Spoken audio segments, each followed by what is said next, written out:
December മാസമൊക്കെ ആയതുകൊണ്ട് തന്നെ നമുക്കറിയാം പുറത്ത് നല്ല തണുപ്പാണ്. സോ ആ ഒരു തണുപ്പ് നമുക്ക് കുട്ടനെ ഒന്ന് എക്സ്പീരിയൻസ് ചെയ്യിപ്പിച്ചാലോ. And welcome to episode 2 of building Kuttan.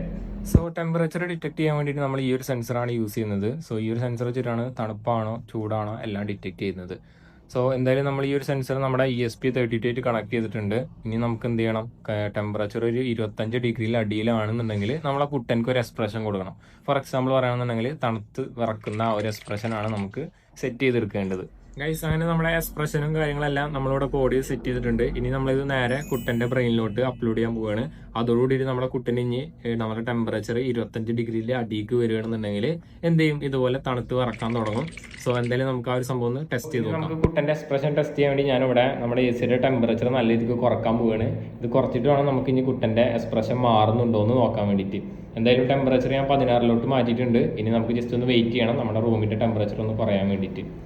Finally നമ്മുടെ കുട്ടന്റെ എക്സ്പ്രഷൻ ഇവിടെ വർക്ക് ആവുന്നുണ്ട്. ഇപ്പൊ നിങ്ങൾ സ്ക്രീനിൽ നോക്കണമെന്നുണ്ടെങ്കിൽ നിങ്ങൾക്ക് കാണാൻ പറ്റും ടെമ്പറേച്ചർ 25 ഡിഗ്രിന്റെ അടിയിലേക്ക് വന്നതുകൊണ്ട് തന്നെ കുട്ടൻ ഇവിടെ തണുത്ത് വറക്കുന്നുണ്ട്. മുകളിൽ ചെറിയൊരു മഞ്ഞിന്റെ എഫക്റ്റ് ഒക്കെ നമ്മൾ കൊടുത്തിട്ടുണ്ട്. അപ്പോൾ എന്തായാലും നമ്മുടെ കുട്ടൻ ഇവിടെ അടിപൊളിയായിട്ട് തണുപ്പ് എക്സ്പീരിയൻസ് ചെയ്തിട്ടുണ്ട്. ഇനി എന്തായാലും ബാക്കിയുള്ള കാര്യങ്ങൾ നമുക്ക് നെക്സ്റ്റ് വീഡിയോയിൽ നോക്കാം. അപ്പോൾ കൂടുതൽ അപ്ഡേറ്റിനായിട്ട് ജസ്റ്റ് ഡു ഫോളോ മീ.